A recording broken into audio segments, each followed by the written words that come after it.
Okay.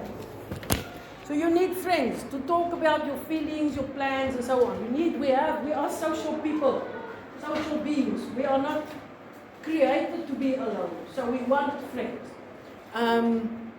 There's a saying that says, no man is an island. So you want friends. So we need that.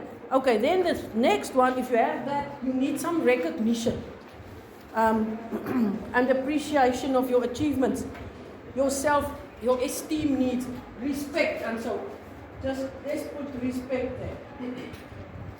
But you must know all of these words because they might perhaps ask the question from that side and then you don't know.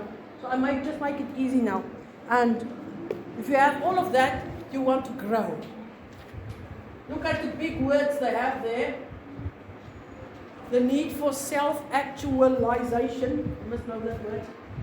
And also on the right side, to reach your full potential. You have your dreams and your hopes and ideals. You want to become this and this. And if something keeps you from that, you are frustrated. So if you have this one, you want more. That's great. That's how we are. But if you are only on this level, if you are a person who are homeless, the whole day will be about where will I sleep, where will I, what will I eat, where will I get my next meal. You must eat 3 times a day, too, that's a lot. If you don't have food, you must try to get food the whole day.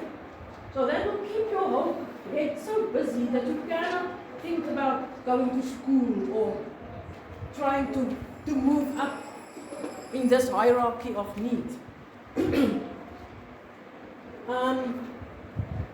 Sure, you don't know where will you go to the toilet? Who will steal my blankets when I just walk somewhere or whatever, eh? It's a difficult life. But you can also not really hide behind it and just be a victim and say, okay, because I have the bad life, I cannot come up. There have been people. Yesterday I googled it so that I can say, yes, I saw that. There was a guy who got matric, but he was homeless, living under the bridge. There was a guy who got 2 degrees, he's now doing his master's degree, and he was picking up trash to sell, living homeless. So it's not impossible, but of course it's not easy. Of course I understand that. Okay, the explanation of Maslow's needs, let's go to level 1. Physiological or bodily needs, so it's just how the book describes it for us. Everything that I've just said. These are the very most basic biological needs of food, water, and sleep. If you don't get that, you cannot survive. Level 2, security needs. Shelter, a means of earning a living, feeling safe from harm. Level 3, that is the need to have meaningful relationships with other people. Be accepted as a member of a group. Level 4, esteem needs, respect and self-respect. When we feel efficient, independent, and self-confident. It's a good feeling to have. Your own worth and status. Level 5, self-actualization is a growth need, a need to grow. Self-actualization is the level on which we feel we have satisfied our need to live up to our potential. So we must all have ideals and dreams. Maybe if you can dream it, you can do it.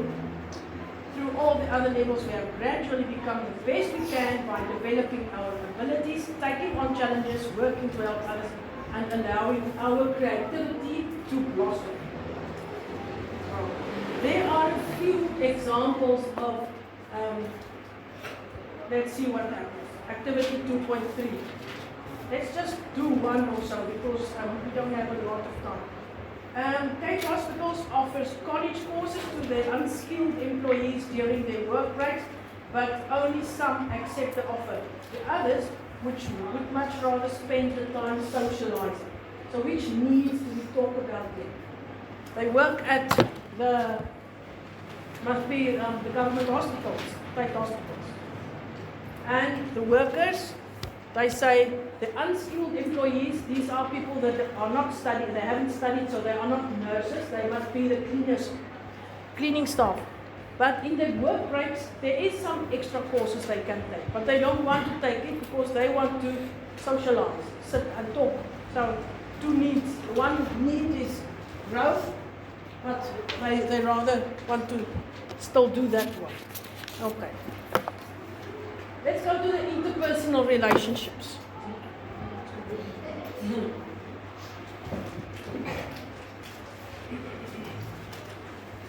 I've kept all the previous things there, so I don't have to write them again. But interpersonal relationship, we'll get to those things later. This is you. You have your nearest, closest circle of friends and people you see every day, your parents who lives with you, your lecturer or your manager if it's at the workplace. These are called the first circle of people around you. They call them the primary reference group. And then you have the other people that you know, they are a little farther away and you don't interact with them so often. They are your secondary reference group. Those can be relatives, your uncles, aunts, your in-laws, the other managers, or the other teachers, the other colleagues and friends of your friends. And these people, they influence your whole life, the way you think, react, and communicate. It is whatever we have learned up to now, we learned from the people near to us. You were so little, you learned how to talk from your mother and father and people near to you. So we still influence each other. Okay, now we must go to interpersonal communication barriers.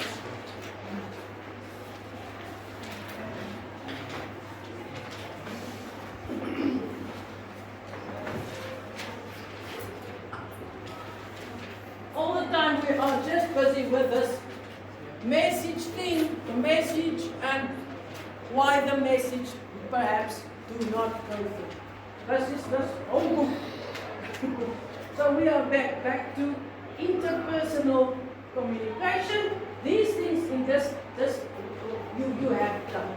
You know, physical external barriers. It can be perhaps the phone line is not so clear, your chair is uncomfortable, the place is hot and stuffy, the traffic noise, all of that. Physiological. This I go fast because we have done it over and over.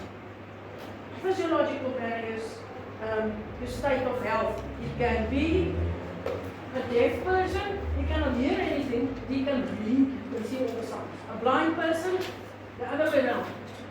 Cannot see all the signs and things, but I cannot see your body language. You can hear a lot of things. The third one, maybe you have a very big toothache or something, you cannot listen. It takes over your whole life. The fourth one, if a person is intoxicated or high with drugs or alcohol, it doesn't really help to speak, to argue, because they don't think straight or they don't answer clearly, formulate. Leave it right until they're sober, talk then. Physiological barriers. The third one, psychological. It is about our, the psychological. You must remember, physiological, physical things. Psycho, you are psycho, it's in your head, your personality, something about. So will you remember that word now? Physiological, something to do with your physical state. Psychological, I only leave psycho there. You can remember it's about your mind or your personality. So there we are again. Did you all have it now? Again we have it here. Emotions. Okay, the first one was personality factors, shyness, emotions. Are you angry with a person? Do you have a negative attitude towards the person? And the last one, a person with a bad reputation or credibility problem you don't believe in. It is incredible. If something is incredible,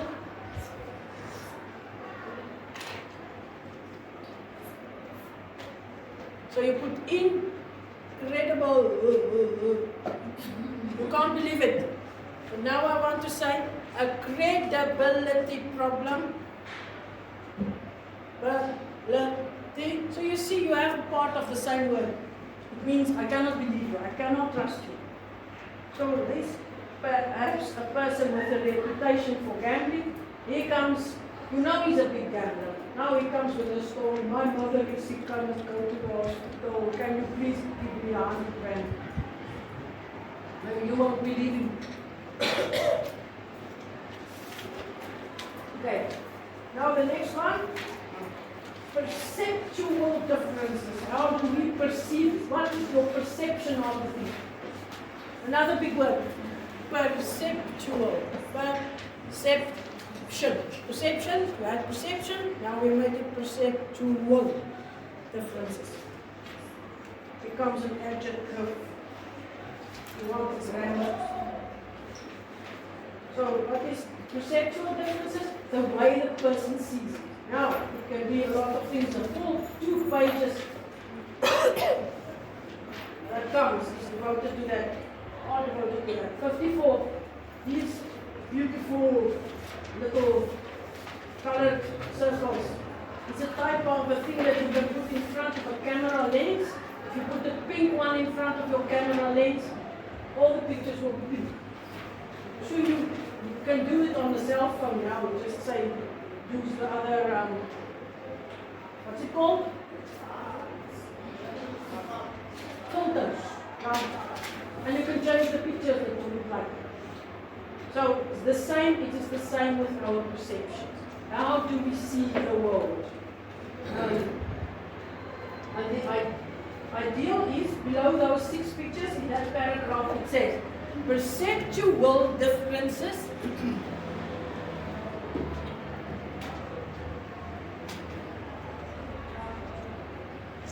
we will have perceptual differences. We are different and we see the world differently. But of course there will be perceptual differences, but we must make sure that it does not become perceptual barriers. And those perceptual differences doesn't cause us to not communicate, because we must understand that we are different. I am the speaker, I am different from you, who has a different background from me, and we will see things differently. So it is what it is. It is how it is. So let's get to a lot of examples here in those 2 pages. Some you have already had. So I'll go through it quickly. Background, your background, your cultural or family background. Number 2, your education. Maybe you don't have the education about what? Deep into computers. Now this other guy comes and talks about RAM and ISP and USB and all this blah blah blah, VPN. Then I lose you because you haven't studied so deep into computers. You only know the basics, that is enough for you. So you don't have a degree in that. So I can't talk to you like that because you will not understand it. I also know. Okay. Intelligence, people might have a different level of intelligence. Maybe this person just perhaps to speak at it in another way, maybe two times, and then maybe they will also understand. Just don't go so quickly and talk. Occupation. Occupation is that they have here different levels of employment, and also people with different types of employment. The example on the right side is, say for instance we work at a newspaper. Now the accountant comes with a paper with a lot of numbers on it, but I am the art person. I draw the pictures, I do the layout. I don't know anything about accounting. So he's over my head. He must come sit down and show me, there's so much there, this is what's there, then I will understand. But don't expect me to understand everything because I don't have a degree in accounting. I haven't studied it. Okay, interests, next page. People have different interests. This one likes rugby, that one likes soccer. So you want to have time off for your thing as well. And maybe it becomes conflict. Needs. There we are back to Maslow's needs. On the right hand side, example, management wants the business to make profits. That is their esteem need. value for themselves. So that is physical and security needs. Now we must have a balance and listen to each other. A manager would not understand why a young employee might refuse promotion, as it means that he has to leave his friends. Maybe you say, "Man, I like to work here on this floor. My friends are here. It's a pleasant workplace for me. Now you want me to give me promotion, but I must not work with my friends anymore. But go make new friends." And you feel I don't want to. Personality, people's personalities differ. They have different attitudes to life and work. The one below it, the same thing. Maybe they have a different attitude to people and tasks. Age, older people versus younger people, so you see things differently. Next one, gender. Men and women see things differently. Culture, we have been over culture all the time. That is important. Religion also. Because of your religion, you see things different. My daughter worked with Muslim wives. Big friends in the workplace. But when it's Ramadan, they don't eat for 30 days. And she must also think, when it's tea time, don't sit there, take out your food and eat. Have respect for this person of tribe who's now sacrificing during this month. Okay, 3.6. There's the three big ones. It is generalization, stereotyping, and ethnocentrism. Look at, I did not even write the M. Ethnocentricity. It was a Y. Okay.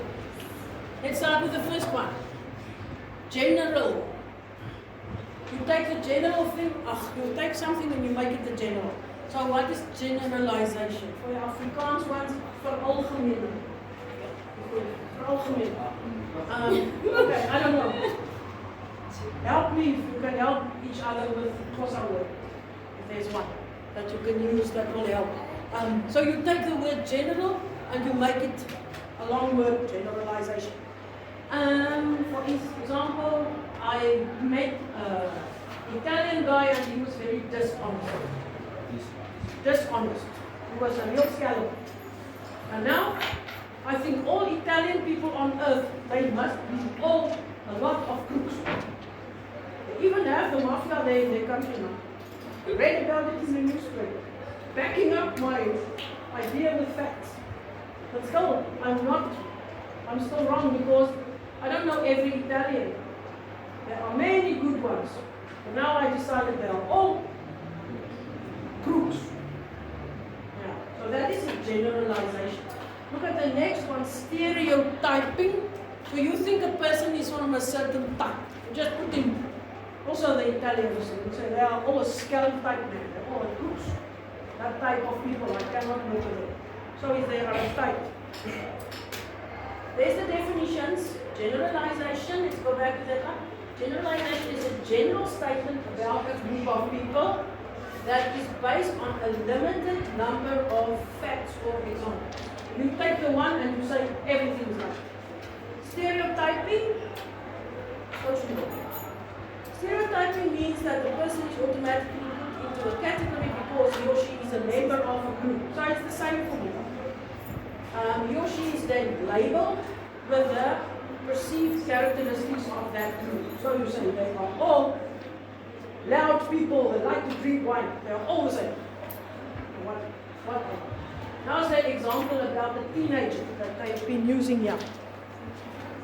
They made a picture, used a picture of a girl with a lot of tattoos. So you think all teenagers look like that. Full of tattoos. Irresponsible.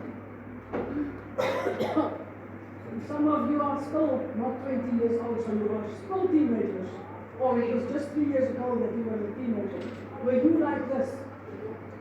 No.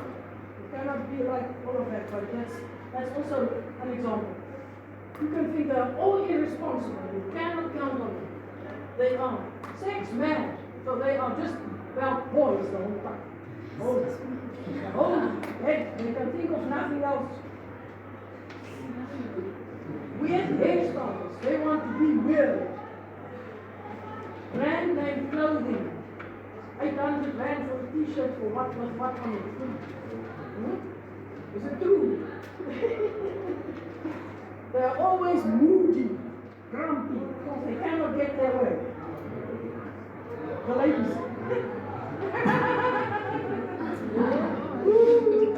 I think you must rather keep quiet. The ladies are going to come and step. They are all rebellious. They don't want to listen to rules. They don't want the rules, so they all are rebellious. They are all on drugs. They all want to go clubbing. So this is a stereotype.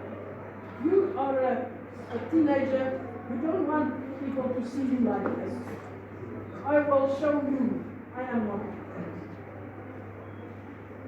Okay, let's go a little further below that blue. It is particularly in the areas of race, religion, occupation, age, and gender that people, many stereotypes, and that stereotype is usually negative. So, like sexism is a result of stereotypes regarding gender. This can sometimes lead to unfair discrimination. So maybe there's an accident and I say, I'm sure it was a lady driving the car. Women cannot drive a car properly.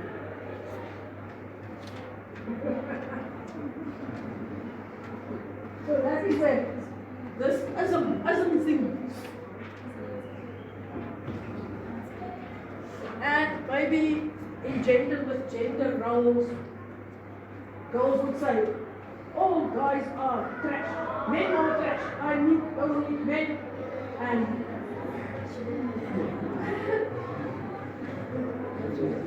right, just give you problems. Huh? Well, men are dogs. Oh man. Do the men like to hear that? I don't understand. No. And maybe when the women say, ladies, girls never got the chance to get a good job. Now all girls must get the best jobs. The men shouldn't get the jobs. The men shouldn't get the good salaries, and the men shouldn't get promotions. Now it's only for girls. Ladies must be housewives. Sexism there. I told you about my niece's husband, and I told you this class. Yeah. He decided she will work and he will do the housework because of their circumstances. So, I think that one is an example to make us think that it's good. Because they are real people. I have to okay, but if a lady says, if a girl says, no men must get proper jobs now, all jobs must go to the ladies. So that is feminism. That ism thing. I want to underline it 10 times because it's like a religion for you. Even if your religion tells you you must love people and let the sun shine on them, but now that thing becomes your religion. Say, there's no space for them. No men might get jobs now. Only women. So that is, there's good things about feminism as well because it was needed, but don't take it too far. If you take it too far, it becomes like a religion for you. Now everyone is doing that. Okay, now we go to ethnocentricity. That big word there. The first part, when I write the first part of the word, I immediately know I'm now talking about ethnic groups.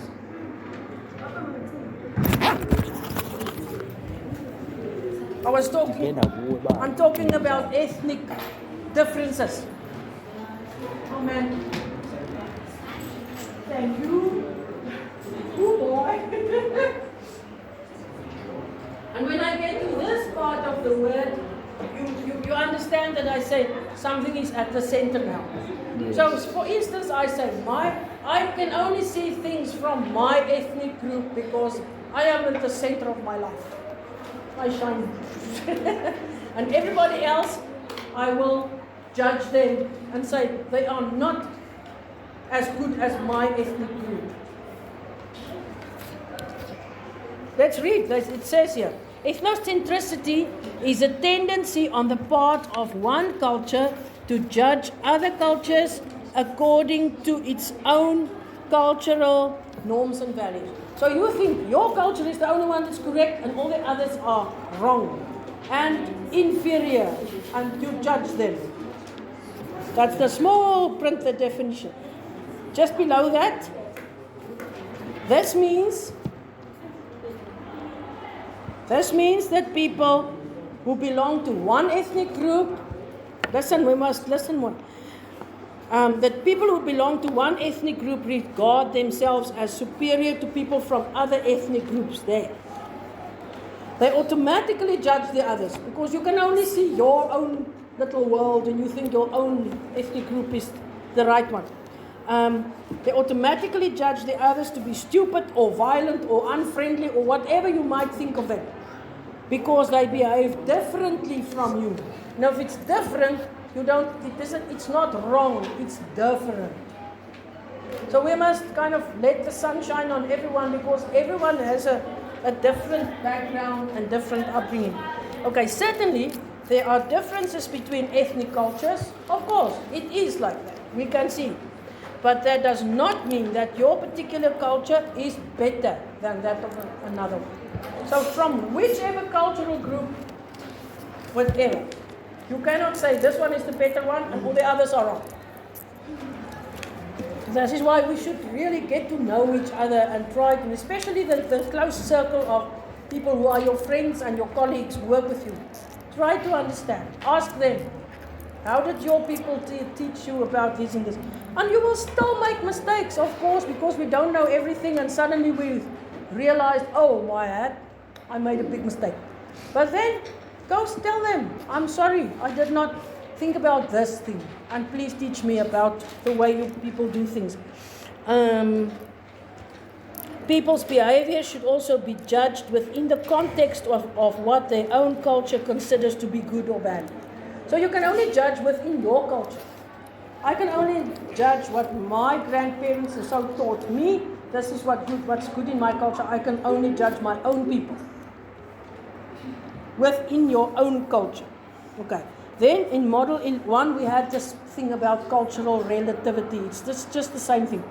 No culture is the best one and the only one that's correct. Each one deserves their place in the sun. Okay. Racism. There we go to racism. Racism is a direct result of ethnocentricity and negative racial stereotyping. Big words in one sentence. Racism, that is what I said. Ethnocentricity, that's what that big sentence said, equals racism. It's just the same thing. You think you are better and other people are not. So racism is not only about color. It's about one ethnic group or one person thinking from his ethnic side that all the others are worse. So, I hope you understand it. Please ask me questions. Racism is a direct result of ethnocentricity. You put your own ethnic group in the center of your life. And negative racial stereotyping. You can only see the negative things of other races or ethnic groups.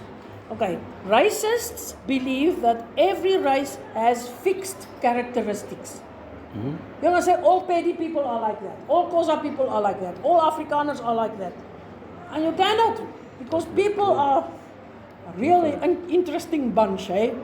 We complete the puzzle of life. This one is good with this, that one is friendly with that or good with that. And so there's a place for each one of us. If we can be,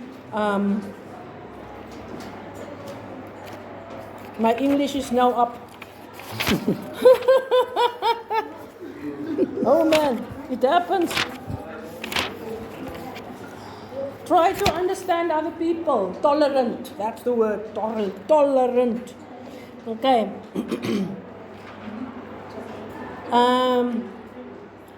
Yeah. The fixed characteristics of the racist group are judged to be superior to those of any other group. So a racist is a person who thinks that he is better than other groups. And his group is better. This can result in verbal insults. Now it becomes bad if people start to verbally insult one another, say bad things, and discriminate, don't give jobs or inhumane treatment of this so-called perceived inferior group. Look up in the history books or Google about how 6 million Jews were killed in World War II because of racism. It's a good thing to think about what happened in other parts of the world, because it's not only in our country. We can so look at our own problems, because it's enough to keep us busy, but not forget that it's something that happens everywhere. All people are like that. It's just our sinful nature. In every country it might happen. There are a few movies you can watch, The Whale Rider and Fiddler on the Roof, for example, that I've watched it. You can see people, when people stop doing the things that their culture told them, the society falls apart. Like The Whale Rider, I saw, it was people who came from islands, Tonga or so. They have their rugby teams and things. I don't know about soccer. I don't know. But they came with boats down from the islands down to New Zealand. Now they live there. And in the end, their social structure was disrupted, because now they moved to another place and they forget to hold fast, to hold on to the things that their elders teach them. And in the end, they started, because they are homeless, don't have work, they drink a lot, don't even try to study, they don't want to study, don't treat girls the way their parents or grandparents taught them. In the end, there's a lot of trouble with drinking, fighting, stealing, teenage pregnancies, all things that's wrong, that makes problems for them. And in the end, in the movie, there's one person who tried to help them again, take this young guys and teach them again the things. That was with the haka, the haka that they do. You'll see that there, what it means for them and what. So that's just a good thing to look at other things that happened in the world, and which is the same. What is the haka? You know the haka. That's where the All Blacks, when at the rugby, they make that movements and they ugly faces, because it's to intimidate your opponent. And it is in war, but now they use it in rugby. Okay, and the other one you can watch is Fiddler on the Roof. It's about Jewish people who lived in Russia, and how they also started to lose their cultural ways of doing, and the problems that it brought them. And in the end, the Russians decided, okay, we don't like Jews, it's racism. They chased them out, and they were packing all their wagons and go. Or maybe you know that song of If I Were a Rich Man, da la la la la la la. You ever heard that? No. The song from that movie. It's a singing movie. Okay. Then at the bottom, xenophobia. So people in the world are so moving around, traveling around now. With people from South America going up to America, Mexico, Nicaragua, and they're all where they don't have such a lot of jobs there, so they want jobs, so they go up to America. People from North Africa and the Arab world, especially where there's wars and famines and so, they move up to Europe looking for jobs. People from Congo, Nigeria, whatever, they move down to South Africa to get. Because South Africa, Nigeria, and Egypt at one stage were the three big economies. South Africa was the biggest economy in Africa. But after the revolution, Egypt sank down. Now it's between South Africa and Nigeria, the biggest economies in Africa. So people want to go there to have work. And xenophobia, you all know what it means. Don't like strange people and you want them out. What's the vocabulary? Let's see what they say. A strong and unresponsible dislike, nee man. Unreasonable dislike or fear of people from other countries and usually other ethnic groups. Okay, so I think we must stop here now. We are not finished, but on Monday morning we can finish the next two. Okay. Yes, ma'am. All right, thank you. I wanted to finish module 2, but it's okay. Thank you.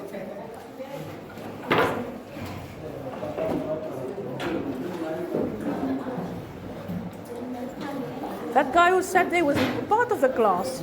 I just can't remember his face. Okay.